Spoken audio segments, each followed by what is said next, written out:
In today's video, I'm going to teach you how to use Microsoft Copilot for Teams.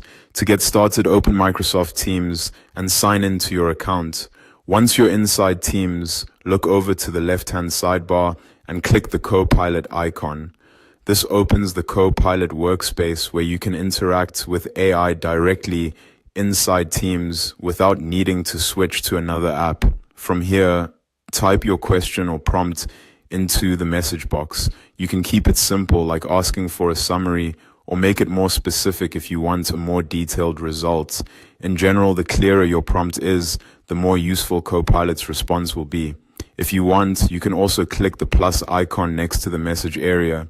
This gives you extra options that help Copilot work with more context.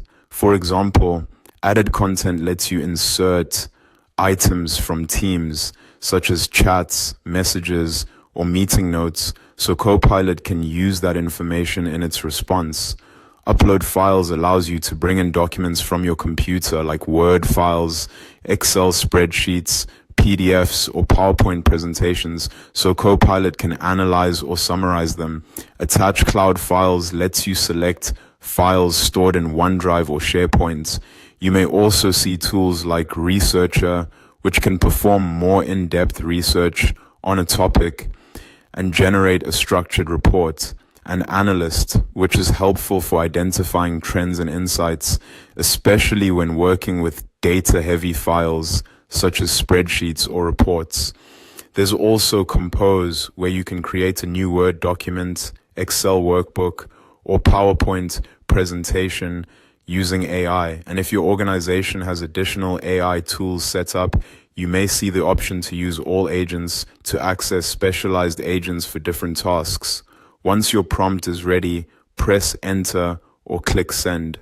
Copilot will then generate a response based on your request and any content you attached.